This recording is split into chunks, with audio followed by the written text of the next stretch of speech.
wear a hat tonight. Oh my gosh. I don't have a hat on, Shelly. I took my hat off. I came in from church, took my hat off and when I come in, I take my hat off and I throw everything in my hat. And then I looked and I just realized I don't have a hat. Well, but your hair is just a wreck. Yeah. Well, look at it. Hey, I'll tell you what's funny. Whitney sent me a picture from 7 years ago of me sitting on the couch. Like it popped up in memories or something. And she was like, look how brown your hair was 7 years ago. And I was like, you did this to me, by the way. So yeah. But if you really look close, it's all gray pretty much. I look back at pictures like from 10 years ago with Randy, and Randy's always had gray hair. He started getting gray headed when he was 18.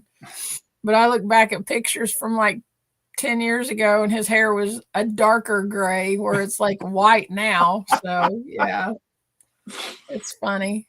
Oh yeah. So it's supposed to be like a sign of wisdom and stuff. And I'm like, I'm smart as hell, man. I don't know. All right, guys. Hey, if you can hear welcome back to the Homestead HQ, where we talk about homesteading and preparedness. I don't see any 2x4s in the chat. It shows that hell said hello. Yeah. Yeah. It shows there's 6 people. So anyways, I'm Shelly and this is Jason. The Great Wonder. The like Gandalf the Gray or whatever. There's Miss Sharon 2x4. Yeah. Hey Greg, Danny G, good to see you all. So all right. What you been up to on your homestead, Jason? To be honest, absolutely nothing. Nothing. I've been between my contracting business and our medical business. It's been just eat up. I mean, crazy time. So, but we can get into that in a minute. But yeah, other homestead stuff, I really hadn't, other than feeding and water animals, I hadn't done anything. It's just been work. So that, and then of course I was gone Thursday and Friday of last week at the EMS show. That was fun. I was excited to get that. And then the T-ring, I've been messing with it a little bit. So that, and then the seal spray. So I got to talk to those guys. I got a meeting with those guys. We're going to start carrying it pretty soon. So that, and then all the emails, like when you went to the thing, you had your little placard to get in and everything. And the guys would take their phone and scan it. And they're like, can I scan your thing?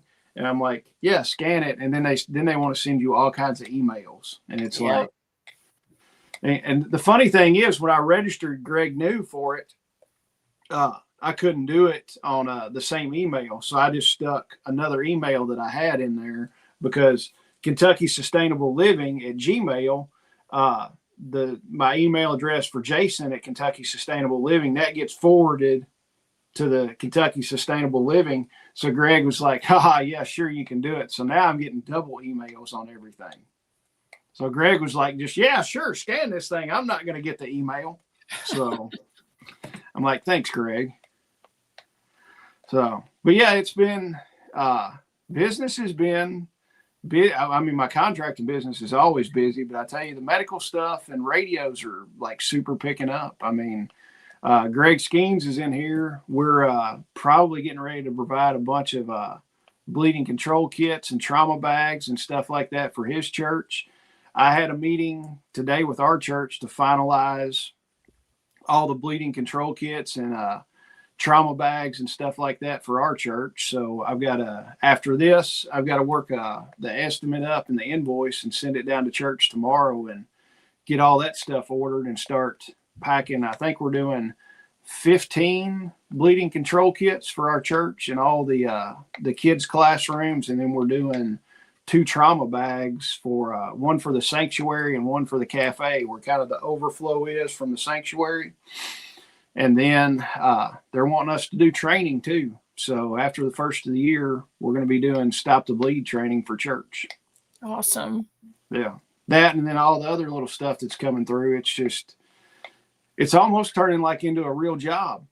So Forrest from Alabama's here, and Chad Albright is here from Ohio. we're going to cover all the states pretty soon. That'd be awesome. Yeah. What have you been doing? Do you want to tell us about the what happened with the dog? Have you I am so not happy about that. It's probably in the top 3 most upsetting things that have happened since I've had my homestead. I'm just so some of you know, Randy and I got 5 Cooney / American Guinea hog piglets. And so there were 4 females and a male that was intact, and we wanted to use the male as a breeder. They were just little, I mean, doggone, they weren't even like a foot long. They're just little piglets. And so my garden is completely enclosed. It's like fenced in. But the fence, like the fence holes are big and the pigs could go through it. So we went and got chicken wire and ran all along the outside of the perimeter of the garden so they couldn't get through the fence. And it's like a 4-foot tall fence, and then the gate going into the garden is kind of low. So we took fence posts, because I have like a cattle panel arch, and then that gate is in there. So we took fence posts and ran them through that cattle panel so our dogs couldn't get in there.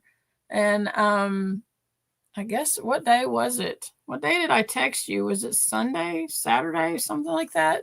I think it's Sunday. It was Sunday. And Jessica and Josh were over here. Randy had just left to go to work, and Jessica called me and said that they were sitting out in my driveway, and she said that there was like a big predator bird was up in the tree above my barn. And I was like, what? And I went back there, and sure enough, there's this ginormous bird, because that tree is huge, like really tall. And this bird it had to be like 3 or 4, probably about 3 feet tall. I don't know what kind of bird it was, because it was way far off, but it was huge. And all of a sudden I hear barking, and I look down, and in my garden is our black dog Socks. The dog belongs to our youngest daughter, Crystal, but she doesn't live here anymore because she went away to college. And now she lives in Eastern Kentucky, and she can't take the dog with her. And when I saw him in the garden, my heart just sank. And I went out there, and he had killed all 5 of the piglets. I was just, oh my God, I was heartbroken. And the thing about it is, he's a mixed dog. He's not mean. He's like to people, and, he plays with our grandkids, and he's really, an affectionate dog and all that kind of stuff. But he is not mixing well with the farm animals. So he attacked, when we first brought our sheep home, he attacked one of our sheep and messed up her neck. And then we ended up butchering her at your house. He has killed every guinea that I've owned. He doesn't mess with the chickens, but he hates guineas, and he's killed every guinea that I've owned. And we have an older dog that's older than him, and him and our older dog get in fights all the time. That sometimes they don't end well. And I have had to take our older dog to the vet a couple times. And I know you guys are probably thinking you should have never kept the dog or whatever. I am the kind of person that, like when I take on the responsibility of a pet, and, like our farm animals are there for a purpose, normally to feed us, right? For food. But when I take on the responsibility of a pet, I just take that on no matter what. I love animals and all of that. So I don't take that lightly, I guess. But we're going to have to get rid of this dog. Like I just can't deal anymore. And so I'm going to try to find another home for him. And it breaks my heart to get rid of him. I texted Crystal and I said, if you can take the dog, you need to take the dog, because if not, he's going to go somewhere else, because I can't do this anymore. And so, oh my gosh, it just broke my heart that he killed all my piglets. Oh, I can imagine. You're better than me. I would have not been so nice about it. The night that it happened, like I seriously thought about coming in here and getting my firearm and dispatching the dog. I was so mad. And Jessica was like, because Randy had gone to work and they were getting ready to leave, and Jessica came back in the house and she goes, "Are you okay?" And I was like, "Yes, I'm okay." And she goes, "Is the dog gonna be okay?" I was livid. I was so mad. I made him stay outside all night. I was like, I can't even look at you right now. I'm so angry right now. But yeah. And he was out there jumping around. I don't pretend to know what a dog thinks, but he was out there jumping around and like so happy. And it was almost like, "Hey, I got him for you, Mom." Like he was ridding my backyard of these vermin or something. Yeah. And I was, oh my gosh, I was so mad. I would have been mad too. I honestly, if it'd been me, I probably would have got the firearm and took care of it right then. Yeah. He's going to have to go somewhere else. I can't. I can't. I especially don't want him messing with my sheep. Oh, yeah. Wow. And now that he knows that he can jump that fence to get into the garden, what's stopping him from jumping the fence to get into the field, Oh, yeah. So, except for the sheep are bigger now, and he just kind of leaves them alone. Well, you need to get Loki out there, and Loki will take care of him. Well, Loki was out there, and Loki didn't stop him from killing my piglets. And he didn't even kill them to eat them. It wasn't even that. Like they weren't even bloody. Really? Yeah. So all I know is that he just grabbed them and shook the fire out of them or something. I don't know, but they weren't even bloody. Which is weird. Oh yeah. Loki was looking for the couch. Loki was looking for the couch, is what he was doing. Yeah, he was looking for the couch. Do you see that picture that Randy put on Facebook of him laying in my lap? I was like sitting there on my phone and he's laying in my lap. I was like, he was laying on top of me, and I looked down at him and I said, "Why didn't you get that dog? Why didn't you stop him from eating my pigs?" And he just looked at me like, "What do you want me to do?" He was like, "If you'd put a couch outside, I'd watch the sheep a little bit more. Put a couch out in the garden, I'll watch them pigs." The next time you see an old couch sitting by the side of the road, pick it up and throw it out there in the pasture, and then Loki will be happy and he'll stay out there. Yep, he'll stay out there. And then you'll have a story to tell. Be like, "That stupid dog won't stay outside unless I bought him a lazy boy to watch the sheep in." So, but we did on a positive note, we did have our super homestead meetup Saturday. Yes. And that turned out pretty awesome. I just love being able to get together. Okay, don't get me wrong. I love the festivals. The festivals are like a big family reunion to me. And I love that, we're able to set that up where people can come and learn things and just, have that time of fellowship and all of that. I love that part of it. But at a festival, Jason and I do not really get time to talk to people. Yes. There's just so much going on and so many, like we get one problem solved and another one pops up, and you got to go take care of this and you got to go run and do that and announce this person. And there's just so much stuff. But when we do these small meetups, it's very, there's not there's like 30 people there or something like that. It's not a bunch of people, and you're able to take time and talk to people and get to know people. And I love them. I just think they're so much fun. And it was really great to see everybody that was there. It was really awesome that Jessica got up there and taught about caring for chickens and stuff. I thought she did a great job. She banged it out of the park. That's the first time she's ever really done anything like that. Yeah, it I mean, is. I told her, I'm like, Jessica, you banged it out of the park. And she's like, face is getting red and all. I was like, Jessica, you knocked it out of the park. I was like, you need to be proud, especially for the first time doing it. And she's like, I felt like I was looking at my notes too much. I'm like, unless you memorize everything, you're going to have to look at your notes. But you didn't take your notes. I told her, I was like, you didn't take your notes and do like this. I mean, No, she stood up there and knew what she was talking about.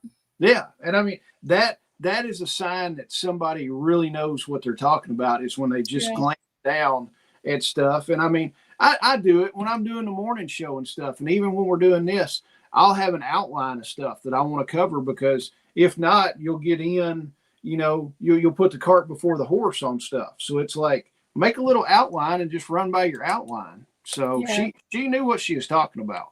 She did a good job, and she's taught herself all of that stuff. So yeah, she's done a great job. Yeah. Sharon Horn's wanting your dog. She wants to know about it. So Sharon, he is a trying to think if I might be able to Sharon, I think I might be able to send you a picture. Don't I have your cell phone number? I think I have your cell phone number. I'll send you a picture of the dog. But he is he's a mutt. I mean, he's different things, but and he's a really pretty dog. He's black and he's got white, like we call him socks, because it looks like he has white socks on. And he's got a little white patch on his chest, and he's a good-natured dog. He weighs probably, I want to say the last time we took him to the vet, he weighed like 45 pounds, something like 45 or 50 pounds, something like that. He's a really good watchdog. Like, he lets you know whoever's around or out there or whatever. And I mean, he's even ran off. We had a neighbor's dog that kept trying to get into our backyard. It was a female. She would jump into our backyard and then go after our chickens. And he ran that dog off multiple times. I mean, she just barely made it out of the backyard before he got to the gate. But he's a good guard dog and lets us know that people are around, or somebody that we don't know. But I'll send you a picture of him. So, but yeah, I mean, and he's only like I want to say he's 2 years old, 2.5, something like that. Oh yeah. Now the Homestead meetup was good. I like doing the smaller stuff sometimes. And like you said, we kind of get a break. We get to relax a little bit. And then the cool thing is, like Dana, she didn't know that Lawrence and Casey lived right in Edmonson County, real close. They're not super far away at all. So it's like, I think they're within like 15 minutes of each other. Yeah. So it's like, they would have never known this. Now they know that they're, just a few minutes away from each other. And if it wouldn't have been for Saturday, it might have taken them another year or two to figure that out. So right there are connections that are being made when you're out in your community doing stuff and getting these people together. So, and then heck, Forrest from Alabama came up, and I know, it was good to see Forrest, and Sharon was there too. Yeah, and I mean, Forrest came in, and he's like, I just went and looked at some property over in Allen County. He was like, I can just stay for a couple hours, and I'm going to look at like 2 or 3 other properties. So Forrest is in the process of moving up here, and it looks like he's gonna will be if he moves to Allen County, it's gonna be like the Deadly Triangle. It's gonna be like Metcalfe County, Warren County, and Allen County.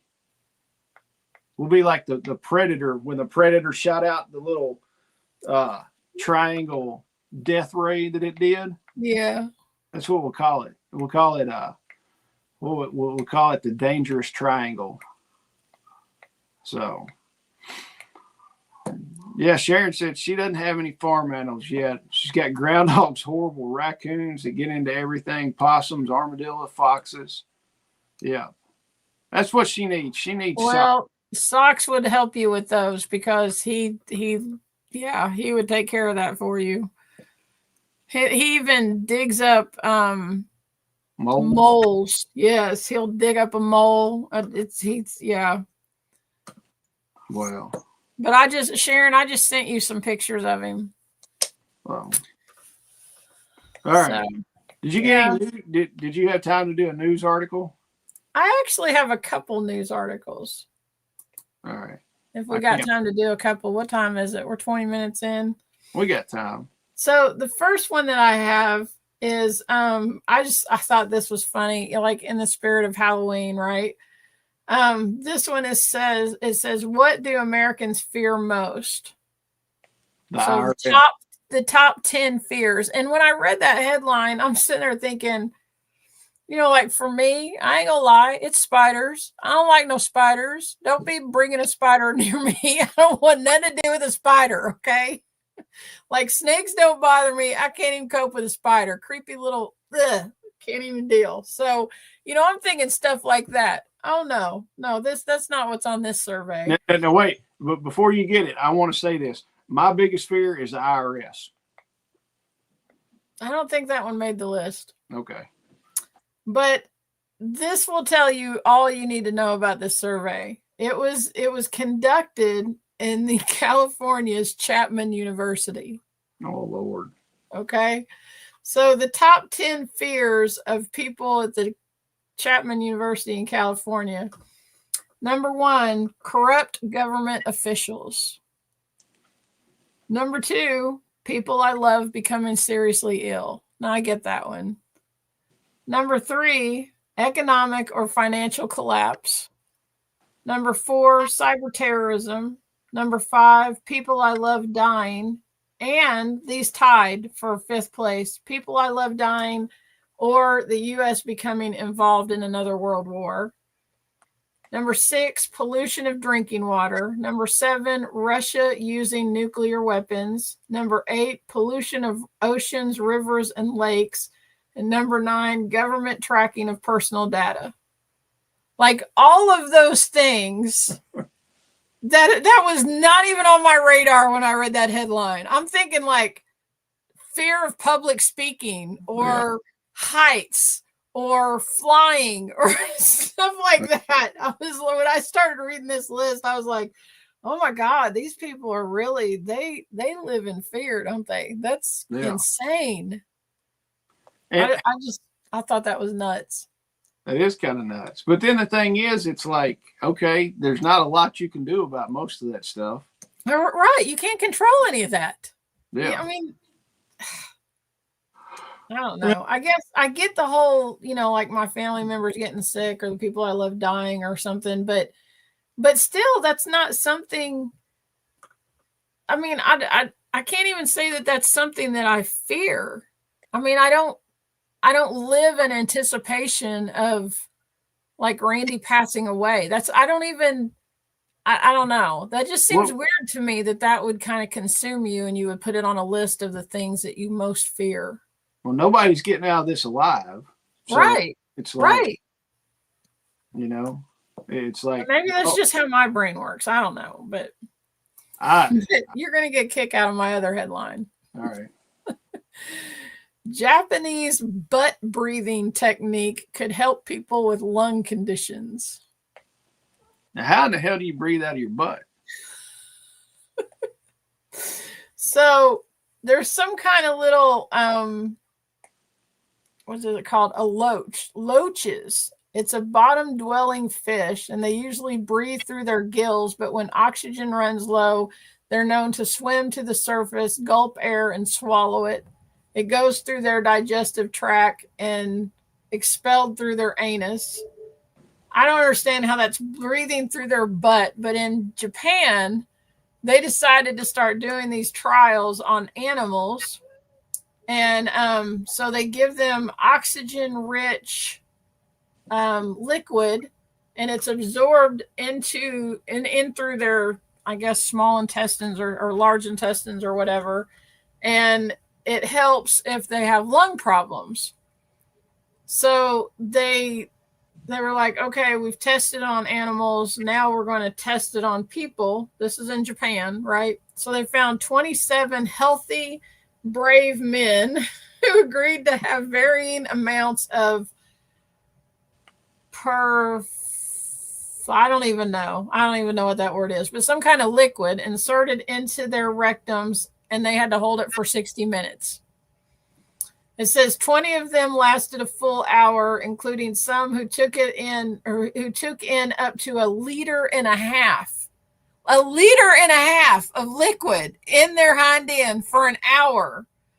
It said participants reported bloating and discomfort, but no serious side effects. The liquid was not oxygenated because they were just doing this test to see if people could tolerate it. And so the next time they're going to make it oxygenated and figure out how much oxygen they need, to make a difference in if they've got a lung problem or something and they can't get oxygen in through their lungs, then maybe they can get in through their butt. And they said that the doctors came up with this idea after COVID because, people died in part because of the shortage of ventilators. So I guess if they could stick oxygen-rich liquid up their hind end, that would have helped. Honey, come give me I got to go to work. Give me my oxygen enema before I head off to the office. That's basically what it is. It's basically, I'm just like, what? I guess I don't know. What are they? The fleet enemas? Fleet enema is going to come out with the oxygenated version. Oh my God. I mean, I was going to say what Forrest said. You've heard coworkers talking out their ass but not breathing before. And then, yeah, Miss Sharon hit it. Lots of the politicians do. Yep. So, but yeah, I mean, I'm sure Randy would have some kind of comment about, gas and all of that, but yeah. Yeah. I mean, I exhale out of my butt, but I don't inhale. So, I mean, all right, this is what the world has come to, okay? We've got money to spend to see if people can breathe through their butthole, but we don't have money for homelessness and poverty. Yeah. Yeah. And then Miss Sharon. What do you think about this whole the SNAP? What do you think about all the SNAP stuff? I'm going to save some of it until Friday. Kayla from Tactical Response is going to come on Friday, and the name of the show is going to be I wrote it down. It's going to be Nostradamus of EBT. So we're going to give our predictions of what's going to happen. I don't know. I feel bad. Okay. Now, Gucci Ghetto mom that's getting her nails did and her hair did and all this stuff, and then showing everything she's throwing into her cart, for EBT. I don't feel sorry. And filming everything on her $1,200 iPhone and putting all the stuff in the back of her Escalade. Yeah, I get you. I don't feel sorry for her. I don't either. You got all this stuff, go get you a job and get your nails did, kind of thing. Yeah. But now the people that actually use it, and they're out busting their butt doing everything they can, but they need some help. Yes, the people who are disabled and legit can't work and need help. Yeah. Those people, 100%. It's like Ronald Reagan said, welfare is supposed to be a safety net and not a hammock. Yeah. And that's what it's turned into. It's been the nicest hammock out there. So the people that really need it and are not abusing the system, I feel horrible for those people. But we've also talked about it. It's like if our taxes weren't so much, back before taxes were stupid, and then this stupid Muslim that's running for governor of New York or mayor of New York or whatever, he's like, in New York, you're paying almost 50% in taxes. Half your income goes to taxes. And he's like, we're going to raise it another 2% for people that are making over $1 million. They've got the money to pay it.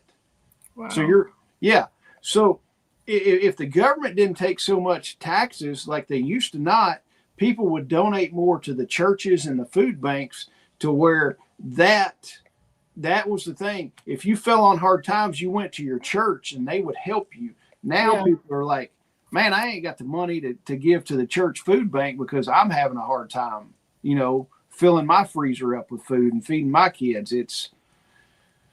I don't know that. And they're saying, that now the people, if they don't get their EBT, they're going to go steal from the grocery store, grab it and run like they're already doing in some of these liberal hellholes that we've got. And then they also said they were going to wait for people when they're coming out with their groceries to steal their groceries when they're walking out of the store.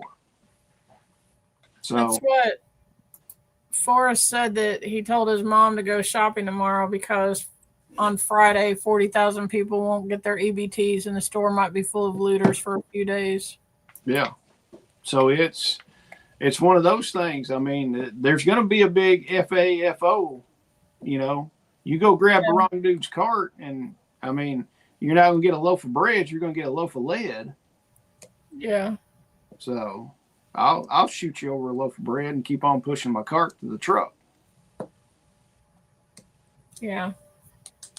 So. And the fact that what really infuriates me, and I mean, if you take all the people who get aid who really probably shouldn't get aid, who should be working a job, if you take them out of the mix and you just, you know, the people who need it, who can't work or are disabled or whatever, for whatever reason, or they are working and they just, whatever, you take that, those people right there, the fact that the people who are making the decisions, who are fighting about this budget, whatever it is that, you know, they're trying to get the other side to do and everything, they ain't having problems with their groceries.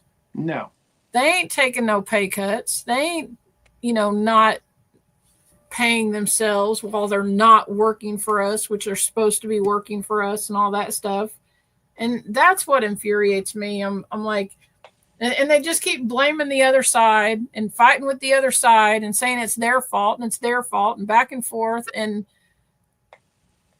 that's what pisses me off. I'm like, if you guys can't do your job correctly, if you were in the private sector and behaving this way, you wouldn't have a job.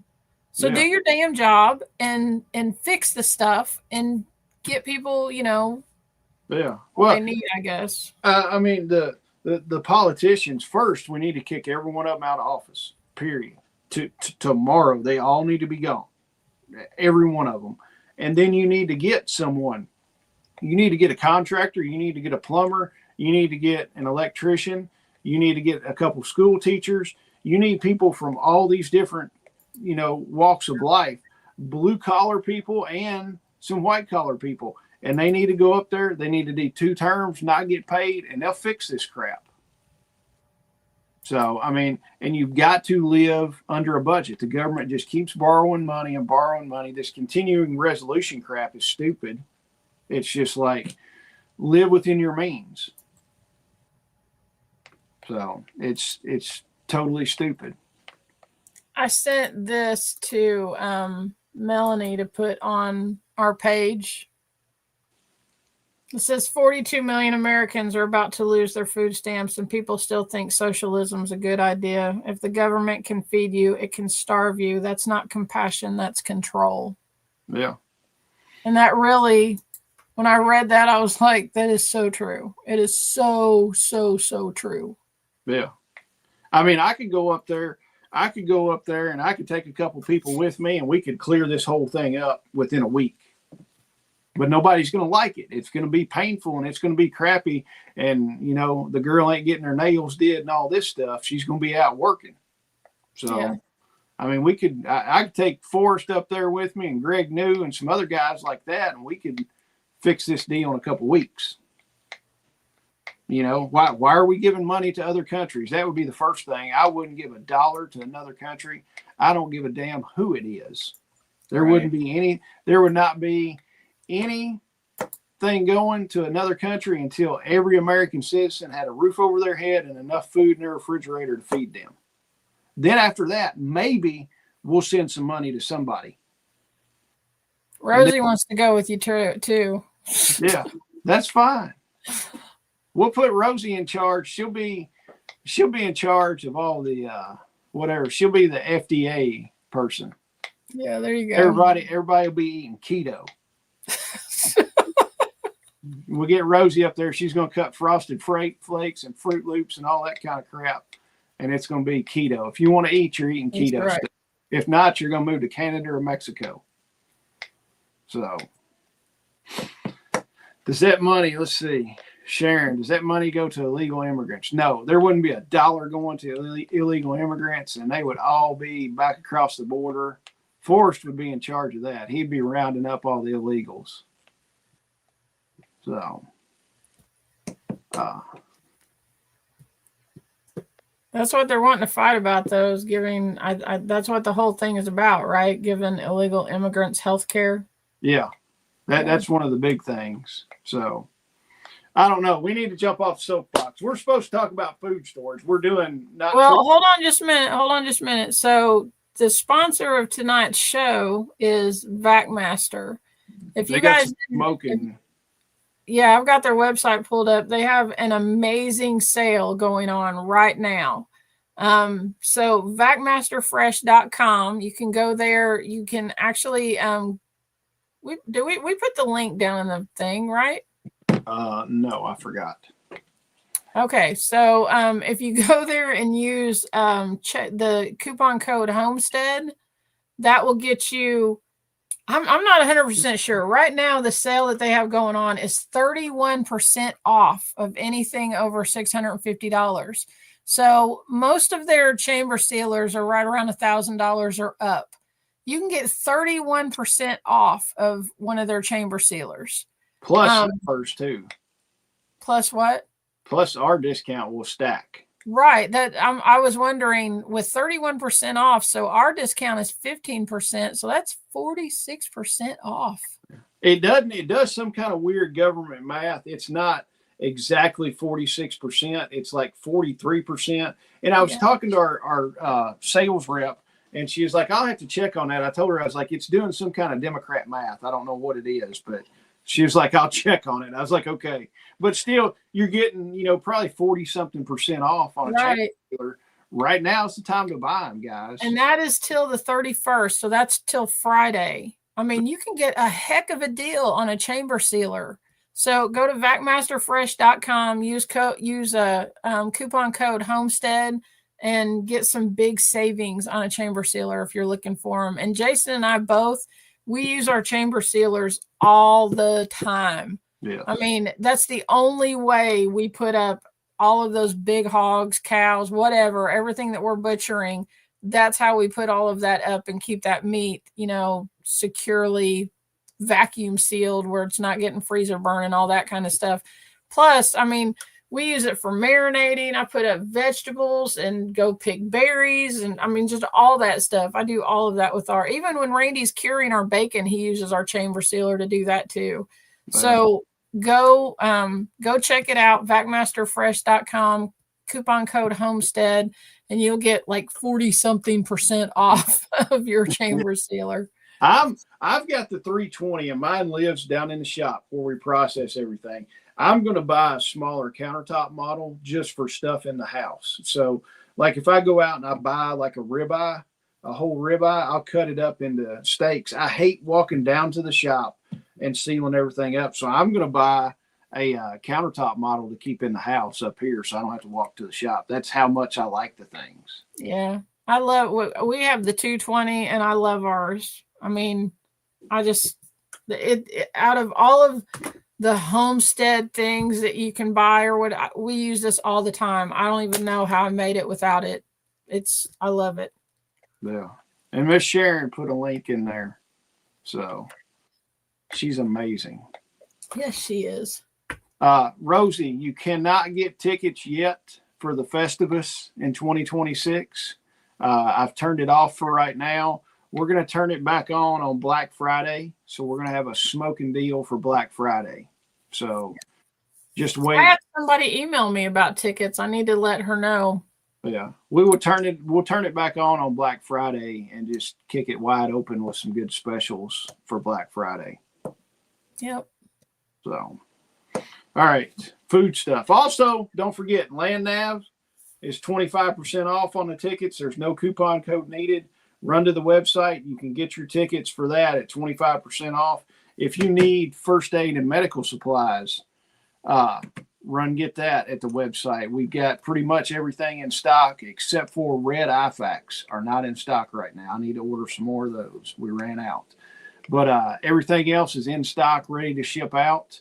When you order it, I will pack it up that day and ship it out to you probably that day. It just depends. It depends on how many orders we've got. So, but they'll ship within a day. So our topic tonight, what's Forrest say? On topic for tonight's discussion, President Trump just ordered Department of War to start testing nuclear weapons again. The arms race has just been reignited. All right. Yay. Okay, so our topic tonight is long-term food storage strategies. So it's not really, I don't really want to discuss like beans and rice, not that kind of thing. But the reason, if you saw on our YouTube channel, I'm usually the one that makes the thumbnails that Jason puts on there. And so the picture that I found, it had like, there's a shelf and there's all of these boxes and bags of like flour and grains and stuff like that. They've just got them thrown up on this shelf. And when I saw it, I was like, that is a crappy way to store your food. And that's why I used that picture, because I'm like, don't do that. Yeah. Oh, yeah. Like you're going to have rodents and everything in that mess. Don't do that. Yeah. There's a proper way to store food long term. Yeah. So start us off. What you got? Well, the thing that gets me is people want to reinvent the wheel on long-term food storage. The people that do it professionally have figured out the easiest, the most economical and proven way to do it. And I used to read on these forums, people are like, well, what if I do X, Y, and Z with my rice? And it's like, why take the chance? Do the Mylar bag and the oxygen absorber and don't worry about it. Well, I just thought this might be better. And I'm just sitting here scratching my head. It's like, I'm wasting my time reading this crap. You know, Karen, just fine. Do it your way. Have weevils in it. It's not going to last, but sure, you're perfect because you reinvented the wheel. Right. So look, Melanie showed up. Hey, Melanie. So, but all right. What do you want to know? I've been storing food for a long time. It's one of those things that I don't need notes. I don't even need bullet points, but we might jump around like a squirrel with ADHD, but yeah, I don't really have notes for this either. I guess,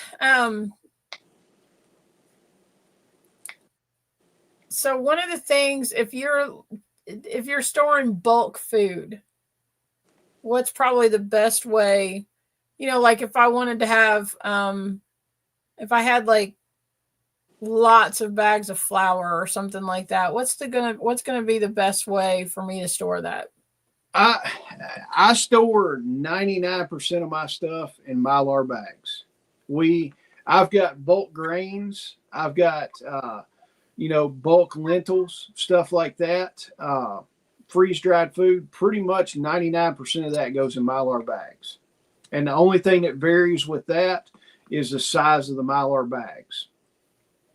So with your wheat, your flour, your rice, your beans, all that stuff, typically it's 5-gallon Mylar bags. You take a Mylar bag, slide it in a 5-gallon bucket, fill that joker up, stick your oxygen absorber in. I buy the ones with that have the Ziploc top on them. So you can see, once you open it, you can seal it back up. But you always heat seal the top of your bags. So no matter what, even if you got the little Ziploc seal or not. But I buy those, and that way you can seal it up after you crack into it. And then my Mylar bags for my freeze-dried stuff, typically you're taking your freeze-dried stuff and bringing it down super low moisture. So if you were to open a 5-gallon Mylar bag of pork chops, those jokers are going to go bad quick. So I think it's a 2-quart Mylar bag for any freeze-dried stuff, just because I think you can fit 8 pork chops or something like that in a 2-quart Mylar bag. So I can go through 8 pork chops or, 2 quarts of freeze-dried chicken. I can go through that, before too much moisture gets in there and starts to ruin it. So, and then some of the stuff, I freeze-dried a bunch of shredded cheddar cheese. I had a ton of that stuff left from something, and freeze-dried it, and I put it in mason jars with O2 absorbers. and it seemed to work pretty good. I mean, it still looks nice and fresh and everything like that. So, what else do you want to know? I can sit and talk about food storage forever. So around here we use we have like these ginormous blue barrel things. They're plastics. We've got steel barrels too, but we have these giant plastic blue barrels or whatever that have lids that have these locking collars that go on them that lock them down. And right now those are all out in our barn and we use them for feed. That is something we could wash them up and bring them in the house if, to put down in the basement or something like that to store all of that kind of stuff. But right now in the house, I mean, I have tons of canned goods and tons of, like store-bought canned goods and stuff like that. And a lot of the stuff that I store, like in my pantry, just about everything I store. So in my back entryway, there's a pantry on the wall that has canned goods and canned stuff that I have canned. And then I actually have a pantry that's off my kitchen. And everything that I have stored in there is in glass jars. And then I use 5-gallon buckets for like sugar and flour and stuff in there. And I have those, I can't remember what they're called. What are those lids called? 4 jars? No. The Gamma Seal? They go on a 5-gallon bucket. Gamma Seal. Yeah, that's it. So it has a ring that pops down on the bucket and then the lid like screws into it. And those do a great job of keeping out pests. I mean, we live in an old house and we get mice because I have 3 lazy cats who don't kill the mice. But those Gamma Seals and glass jars and 5-gallon buckets and all that stuff really deters mice from getting into things. And I don't use it as long term. I use it as like right now, but it could be long term food storage to have. Like Forrest put in the comments that Mylar bags protect the food, and then you put the Mylar bags in the bucket, and that's the second level, and on, and it just layers of protection for your food kind of thing. So, but I will say, I think a lot of people buy bulk. What did she say? Hey, what foods would be the most important? Go ahead and finish. Long term. Yeah, go ahead and finish, and we'll hit Melanie in a minute. A lot of people buy bulk from companies, and like I buy bulk from Azure Standard, and you can get organic. I mean, you can get just about anything from them. And one of the things that I've learned is that especially if you're buying organic, you can get bags of flour, bags of grain, or like they have wheat berries and grind your own and all that kind of stuff. And if you're buying organic or even not organic, those bags may or may not come with things that aren't supposed to be in the bag, right? Whether it's like eggs or, actual bugs or whatever.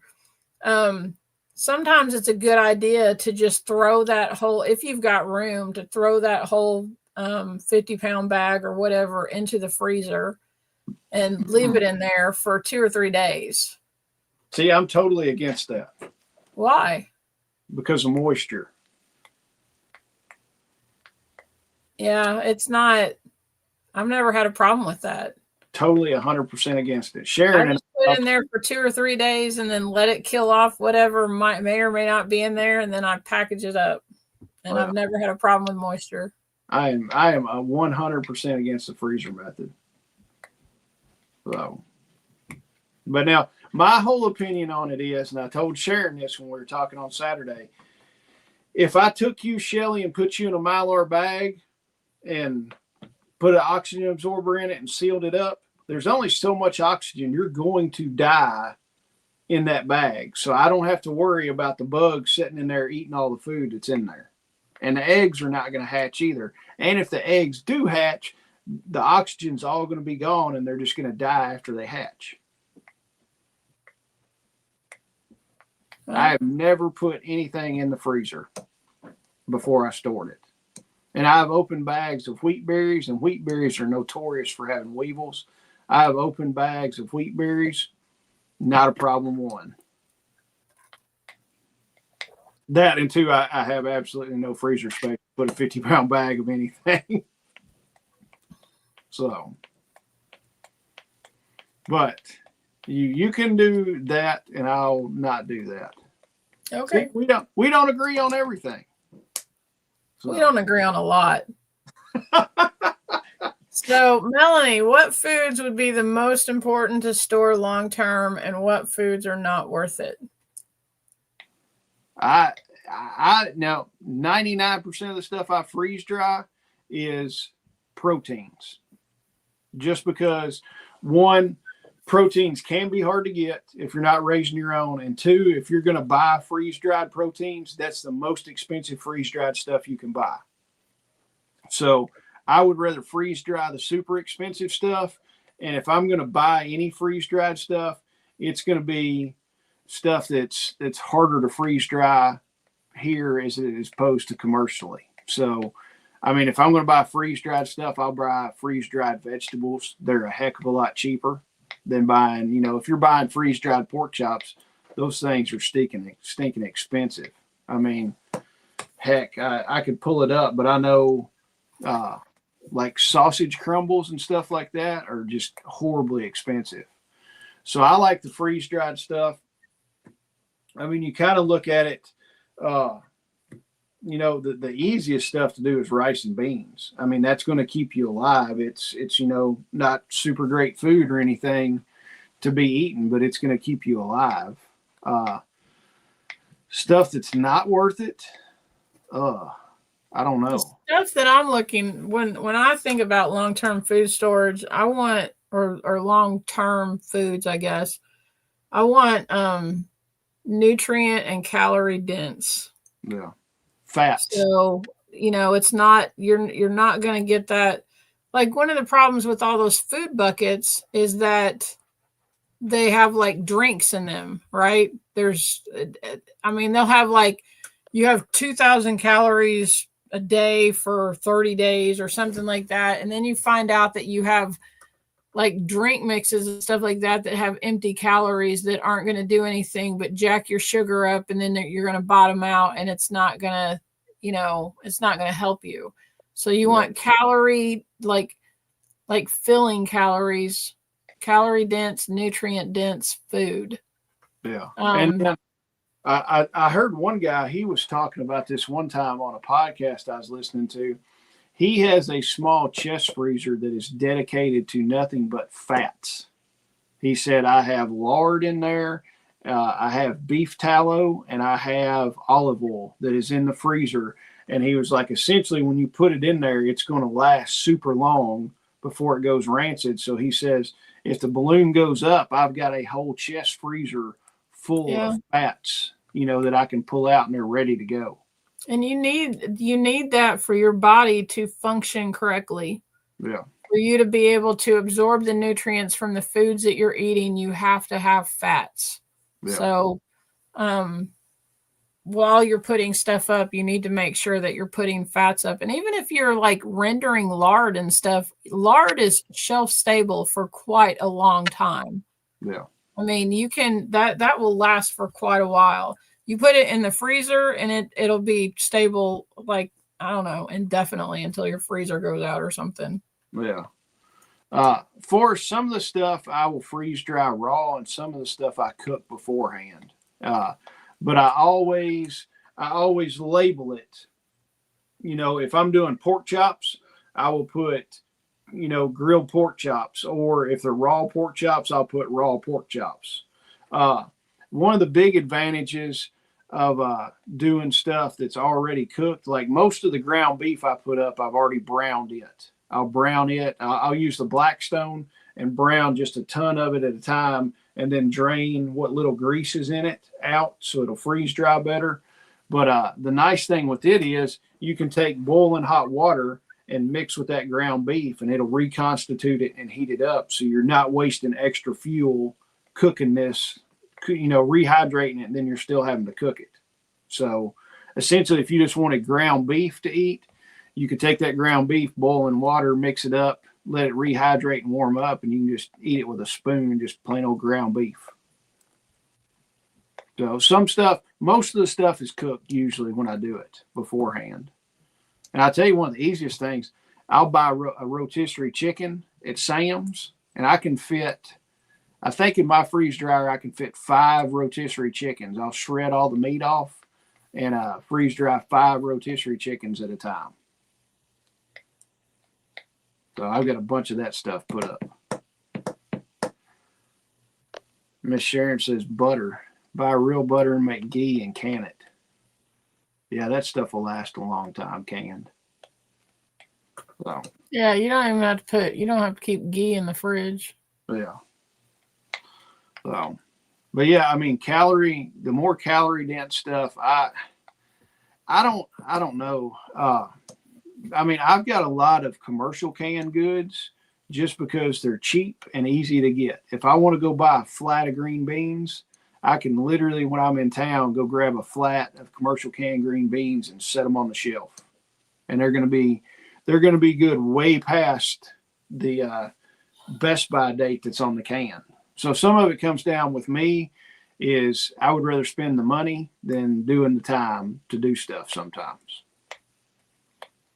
Just because I run out of time in a day. So what else about it, Shelley? You look tired tonight. I am. I don't mind doing these 8 o'clock shows, but I'm telling you, like, I'm usually in the bed at 8 o'clock. I get up at 4. I'm just getting my wind right now. I mean, it'll be midnight before I go to bed. Yeah, the minute we get off here, like, I'll be in the bed. Really? Before we do these shows, I make sure that all my animals are put up and everything's taken care of. I get all my stuff done, and then I'm just ready to get in the bed after we do these shows.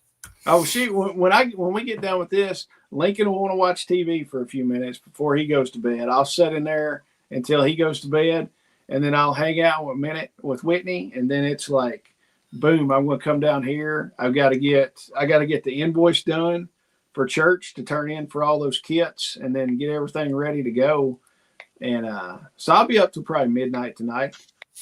Yeah, but you don't get up as early as me. I don't get up at 4. So it kind of depends. Sometimes some mornings I'll get up super early, and then some mornings, like this morning, it was raining. I was like, I really don't want to get up right this minute. So I slept a few minutes late. That's the joy of working for yourself. But then if you're not working, you ain't making no money. Right. So then I'm like, oh crap, I'm running behind. But it's life. So I came home from work early on Monday because I didn't feel good.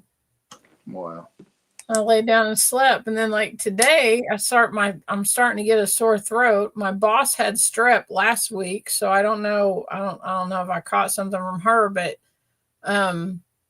so I came home tonight and broke out fire cider that I made, and I'm like down in fire cider. That stuff, oh, like it. Some people like the way that tastes. I am not one of those people, but I'm just like, I will take this like every hour until I do not want to get shots or steroids or whatever. And I've got to travel to Texas next week, and I'm just Which reminds me, next Wednesday I'll be in Texas, so I don't know. I could probably still do the show because I won't be I'll be in my hotel room by 8 o'clock, so it'll probably be fine. All right. If not, I can wing it. What are we doing next week? I know you sent me the schedule, but I didn't pay attention. Do you ever? And while she's looking, yes, Miss Sharon, I've done frozen vegetables before and dehydrated those things, and they turn out amazing. And the dehydrators that I've got, you can fit because they make the 1 pound little packages. 1 pound will fit almost exactly right on each dehydrator tray. If not, So I can wing it next week. next week is oh no, I'll be on here. Next week is wildcrafting and foraging with Leslie. Uh-oh. That'll be fun. Yep, it will be. So that's if Leslie's one of my favorite people. Oh yeah. I'm one of her favorite people, I think. I don't know about that. She always answers her phone or calls me back, so maybe she feels guilty, like I don't have any friends. So, oh, you want to know something? Like, after I talked to the girl that does the medical stuff at church, and we went over everything, she was like, "Do you want to be on the medical team?" And I'm like, "What does that entail?" And like she's a nurse, and all these other people are like nurses, and all these clinically trained people. And I was like, "What does that entail?" And she was kind of telling me. I was like, "Okay, cool." I was like, "But just so you know, I'm not in a clinical setting. It's like I'm not gonna, do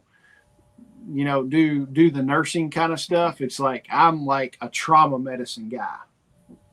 If somebody's bleeding out, we're gonna put a tourniquet on him. But if Opal's blood pressure's up, it's like we need to call somebody else to give her, water and make sure she's fine." And then she was laughing about it. So, but I was like, I'll handle the real nasty stuff. So now I'm on the medical team at church. You're so weird. Why am I weird? I mean, I'm not going to be like, if it's not gory or whatever horrible, I don't want anything to do with it. If it's just some chick with high blood pressure, she can just go on. Like, I don't know. We'll give you an aspirin. Just don't stroke out, Granny. So. You'll see what I deal with. I mean, for real. I hope y'all are praying for me like every day. Yeah. Because Somebody. I get these phone calls every day. I get good ideas, and it's like, Shelly, you got to listen to this. Let's do that. So he's like, call me when you get off work. I got to talk to you about something. And you get off work at 4:00. I expect a call at 4:05. I know. That gives you enough time. Me. That gives you enough time to get your truck. So, but I mean, unfortunately for you, I usually call Randy first, and then when I get off the phone with Randy, then I call you because he is just a tad bit more important than you are. Well, yeah, but you're married to me, though. No, I'm not. Yeah, we have to clear that up. Well, absolutely. There's going to be some video chop somewhere that it's going to say that. It always cuts them up at the most inopportune times. No, yeah. I am not. We need to do a little banner at the cross. No, we are not married. We're going to do that on the next one when Leslie's here. They'll throw her for a loop. She'll be like, "What the hell is that?" So remind me, and I know you're not married. Yeah. We'll put on there, Leslie, we are not married. Just to throw her off. She won't know what to do. So. I can't get over Bo's Tractor Works for like the last 2.5 years they thought we were married. Oh yeah. Yeah. Told everybody, Shelly and Jason, they're married. They run that festival in Kentucky. And we're like, what? Oh yeah. Now the funniest part is at the last festival when we did that, we're like, hey, we're not married. And talking about everything, and then Mike and Philip are sitting beside each other, and you said, "Hey, if you want to know about living off grid, these two live off grid and everything," and it made it sound like they were together living off grid. And they're like, "Not like that." And it's like, "Yeah, it is." Mike and Philip's little love shack off grid place is what they got going on. So, yeah, that's not true either. Yeah. I mean, Sharon said y'all need t-shirts, not his wife, not her husband. Oh, yeah. We definitely need those for the festival next year. Yeah. Well, I need to get one that says not her husband, and on the back it's going to say, "Go ask Shelly." Yeah. So, let's see. Oregano oil and capsules will knock out a sore throat and anything. Try to get a hold of you. Organic garlic. I actually have fermented what you said in there. I have fermented garlic and honey, and that's what, before I go to bed tonight, I'll just go eat one of those. I'll pull one of those pieces of garlic out and eat it. And that usually helps with my sore throat. Wow. All right. I'm going to go hang out with the kid for a little bit till he goes to bed. And then I want to come work down here for a while. Guys, we appreciate you being here. And I will be live Friday morning with Kayla from Tactical Response. And hopefully we won't get a strike because Kayla likes to talk about some things, but it is what it is. So, but we'll be talking about the EBT, and maybe, I mean, that means, we're going to do it at 8 o'clock in the morning. Most of those people that are going to rise up, they won't be awake by 8 o'clock. So we'll still know what's going on. I thought it was supposed to be November 1st. Yeah, but that's on a Saturday. November 1st is Saturday. But isn't that when they get their card loaded or whatever? I don't know. I've heard different things, and I've talked to a couple people. So I'm not 100% sure when I get it loaded, but we're doing predictions of what's going to happen. We're no promise. So we're going to do our predictions and see what happens. That's going to be the story that we're sticking to on that. So it'll be fun. Kayla's fun. So me and her always have a good time when we're talking. And Miss Sharon says, no, different days. So we'll see. Okay. As long as we don't go to war between now and then, since Trump is testing nuclear weapons. Jeez. According to Forrest. So y'all know that it doesn't matter about the side because they're both just two cheeks of the same hind end, right? It's just they're all crazy. Yeah. And then some of us are the asshole stuck in the middle. Right. So and granted, I could never. I mean, I even have a sticker on my truck that says "Just a mom trying not to raise liberals," but that's totally not my thing. But it's just it's so corrupt. They're all so corrupt. They're so crappy. Yeah, that's why I'm saying waiting on them to save you. You might as well just kiss your hind end goodbye because they ain't gonna do it. Yeah, that's why I'm saying clean house and let me and Forrest and Greg go up there and we can fix it. Greg Skeens will be my Secretary of Transportation because he drives dump trucks. Oh, that's funny. He's qualified for it then. And then we'll get Greg New will be the the Secretary of War. So we can figure this out. Shelly, you want a position? I'll be president. No, I'm going to be president. Oh, hell no. Why not? Because right. You make me crazy. All right. What we could be a total imbalance of power. What if we did co-presidents? We might be able to do that. All right. I might be able to keep you in line. We need a vice president. Or do we need a vice president if we have co-presidents? You can be vice president. No, we're doing co-presidents. The vice president is like useless as tits on a boar hog, honestly. I know. Aren't they just like a figurehead like the people in England? I mean, he goes and breaks ties in Congress is about all he does. That and then, goes off and, bootlicks Trump and stuff like that. But, Well, J.D. Vance is running around like he likes, I don't know, he's like a bully in a schoolyard or something. He runs around and tells people how stupid they are. Yeah. Like you're Which is kind of comical sometimes. I mean, sometimes I get a kick out of it, but I'm just like, what do you really do? Yeah, he doesn't do anything.